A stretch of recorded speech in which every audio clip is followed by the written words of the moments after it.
Hello class 12। इस video में जो आपकी पाठ्य पुस्तक में गजल है फिराक गोरखपुरी की लिखी हुई, उसका एमसीक्यू पढ़ते हैं। तो एमसीक्यू का पहला प्रश्न देखिए। फिराक गोरखपुरी की रचना पहचानिए आप लोग।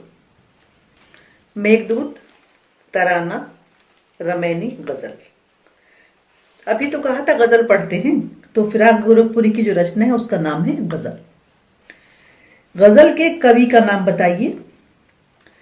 मीर तकी मीर, दुष्यंत कुमार, फिराक गोरखपुरी या गोपाल दास नीरज। तो आपको पता तो है फिराक गोरखपुरी की गजल आपकी कोर्स में है। पहले मैं गजल के हर शेर को पढ़ूंगी और उसके बाद उससे बढ़ने वाले प्रश्न एमसीक्यू फॉर्म में आपको बताऊंगी। तो पहला इसका शेर है, नौरस गुंचे पंखड़ियों की नाजुक ग्रह खोले हैं, या उड़ जाने को रंगो बू गुलशन में पर तोले हैं। तो देखिए इसका पहला प्रश्न जो बनाया है मैंने, कवि ने किस ऋतु का वर्णन किया है? शिशिर ऋतु, शरद ऋतु, वसंत ऋतु या ग्रीष्म ऋतु? तो कवि ने वसंत ऋतु का वर्णन किया है। नेक्स्ट प्रश्न, वसंत ऋतु में किस में नया रस होता है? फूल, पत्ते, कली, डाली? तो इसका सही ऑप्शन है कली। नौरस विशेषण से क्या अभिप्राय है? नया वर्ष, नया सौंदर्य, नया रस या नया रंग? तो नौरस विशेषण का यहां पर अर्थ है नया रस। नेक्स्ट प्रश्न इसका है, कलियों के खिलने पर क्या होता है? एक, भंवरे कलियों पर मंडराने लगते हैं। दो, गुलशन खूबसूरत हो जाता है। तीन, खुशबू चारों ओर फैल जाती है। चार, कलियों के रंग आकर्षित करते हैं। तो इसका सही उत्तर है खुशबू चारों ओर फैल जाती है। खुशबू यानी कि सुगंध। उर्दू की इसमें गजल है ये, इसमें बहुत सारे उर्दू फारसी शब्दों का प्रयोग किया गया है। बहुत सारे शब्द हमारे लिए नए हैं। तो इसका दूसरा शेर मैं पढ़ती हूं, आप सुनिए, उसके बाद मैं प्रश्न बताऊंगी उसके। तारे आंखें झपकावे हैं, जर्रा जर्रा सोए है, तुम भी सुनो यारो, शब में सन्नाटे कुछ बोले हैं। इसके बाद प्रश्न देखिए, रात का समय कैसा होता है? ऑप्शन नंबर एक, शांत वातावरण और तारे आंखें झपकाते हुए से लगते हैं। दो, भयानक वातावरण और तारे आंखें झपकाते हुए से लगते हैं। तीन, पेचक की आवाजें और तारे आंखें झपकाते हुए से लगते हैं। चार, सुहाना होता है और तारे आंखें झपकाते हुए से लगते हैं। तो इसका जो सही उत्तर है वो है शांत वातावरण और तारे आंखें झपकाते हुए से लगते हैं। नेक्स्ट प्रश्न, आकाश में तारे झपकाते हुए लगते हैं अर्थात क्या यहां अनुप्रास अलंकार है, मानवीकरण अलंकार है, रूपक अलंकार है या उपमा अलंकार है? तारे आंखें नहीं झपका सकते, इसलिए यहां पर मानवीकरण अलंकार है। नेक्स्ट प्रश्न इसका, शब में कौन बोलता है? शब रात को कहा जाता है। पक्षी बोलते हैं, अंधेरा बोलता है, सन्नाटा बोलता है, पेड़ बोलते हैं। तो जो हमारी पंक्तियां कहती हैं उसके हिसाब से सन्नाटा बोलता है। सन्नाटे का बोलना का अलंकार बताइए। उपमा अलंकार है, अनुप्रास अलंकार है, विरोधाभास अलंकार है या उत्प्रेक्षा अलंकार है? तो सन्नाटा बोल नहीं सकता। बोलना और सन्नाटा अपोजिट चीजें हैं, तो यहां पर विरोधाभास अलंकार है। नेक्स्ट, शब्द का अर्थ नहीं है। निशी, तिमिर, यामिनी, रजनी। तो शब्द का अर्थ जो नहीं है वो है तिमिर। तिमिर यानी कि अंधेरा। गजल का तीसरा शेर इस प्रकार से है, उसके बाद उसके प्रश्न पढ़ेंगे। हम हो या किस्मत हो हमारी, दोनों को एक काम मिला। किस्मत हमको रो लेवे है, हम किस्मत को रो ले हैं। तो इसी पे देखिए प्रश्न नंबर 1। कवि ने किस किस को एक समान बताया है? स्वयं और समाज को, परिवार और समाज को, स्वयं और भाग्य को, या काल और भाग्य को। तो कवि ने इसमें स्वयं और भाग्य को एक समान बताया है। नेक्स्ट प्रश्न, कवि और किस्मत क्या कार्य करते हैं? नंबर 1, कवि के भाग्य में कार्य करना नहीं लिखा है। नंबर 2, कोशिश करता है परंतु सफलता नहीं मिलती। नंबर 3, दोनों एक दूसरे को जिम्मेदार ठहराते हैं। नंबर 4, कभी किस्मत उसका साथ नहीं देती, यानी कभी की किस्मत उसका साथ नहीं देती। तो इसका जो सही उत्तर है वो है दोनों एक दूसरे को जिम्मेदार ठहराते हैं। अब आपकी पाठ्य पुस्तक का नेक्स्ट शेर। जो मुझको बदनाम करे हैं, काश वे इतना सोच सके, मेरा पर्दा खोले हैं या अपना पर्दा खोले हैं। तो देखिए प्रश्न नेक्स्ट हमारा बनता है, अपना पर्दा खोले हैं का क्या अर्थ नहीं है? 1, निंदकों पर प्रहार है। 2, पर्दा का अर्थ कपड़े से है। 3, पर्दा का अर्थ बुराइयां करने की आदत है। 4, अपनी कमी भी उजागर हो रही है।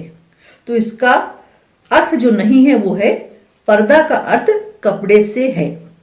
नेक्स्ट प्रश्न, पर्दा शब्द का अर्थ है वसन, रहस्य, अंबर, पट।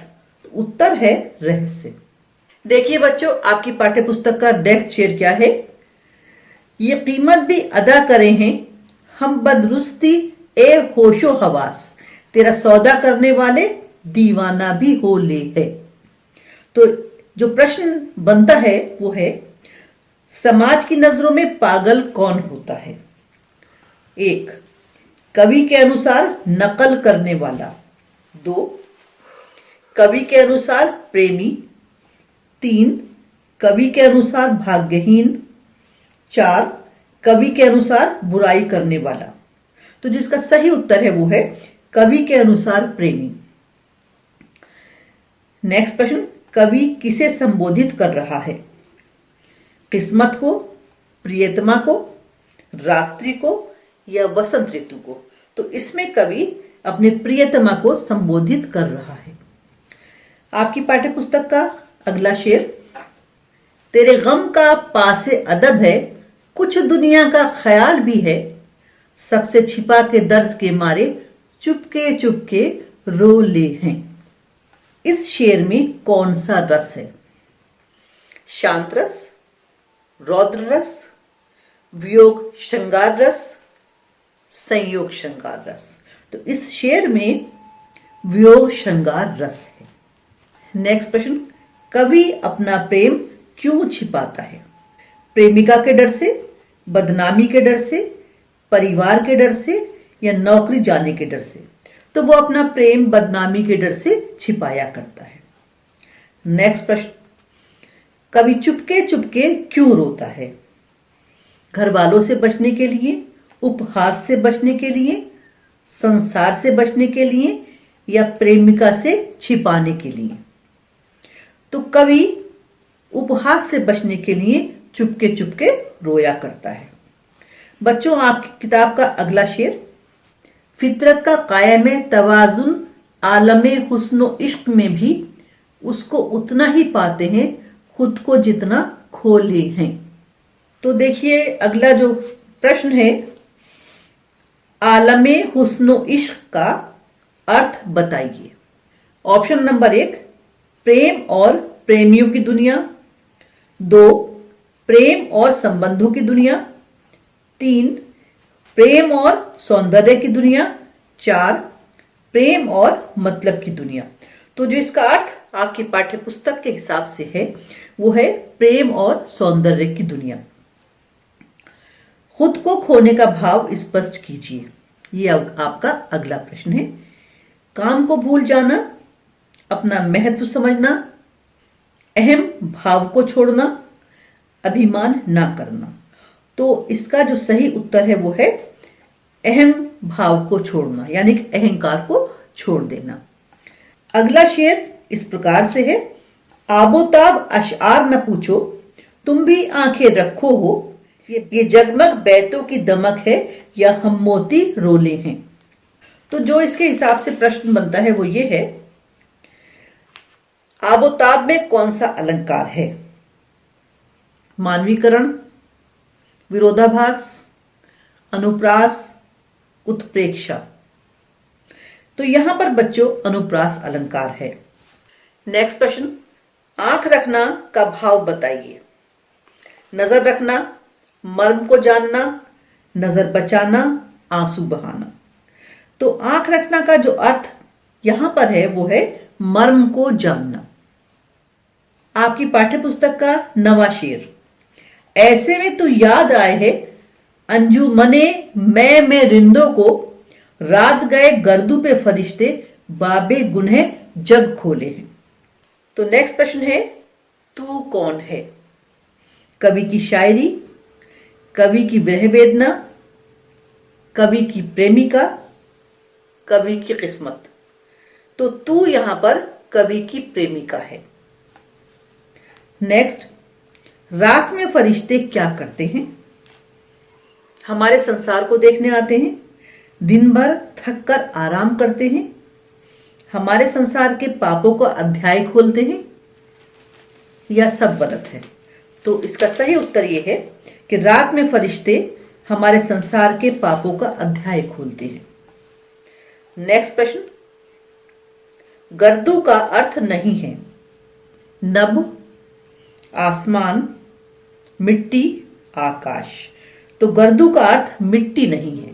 ये गजल है आपकी, उसका लास्ट शेर, सदक़े फिराक एजाज़े सुखन के, कैसे उड़ा ली ये आवाज, इन गजलों के पर्दों में तो मीर की गजलें बोले।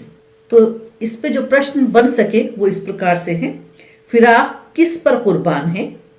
तारों की चमक पर, अपनी शायरी पर, अपनी किस्मत पर, या अपनी प्रेमिका पर? तो वो अपनी शायरी पर ही कुर्बान है। इसका नेक्स्ट प्रश्न है, या इसका लास्ट प्रश्न कह लीजिए, फिराक गोरखपुरी की शायरी किससे प्रभावित है? जोश मलिहाबादी से, मिर्जा गालिब से, प्रसिद्ध शायर मीर से, या इकबाल से?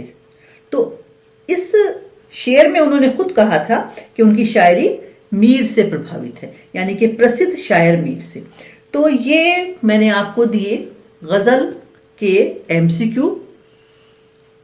गजल को बहुत ध्यान से वैसे ही आप पढ़िएगा, क्योंकि उर्दू के शब्दों की बहुतायत है यहाँ पर, और उनका उच्चारण भी थोड़ा सरल नहीं है।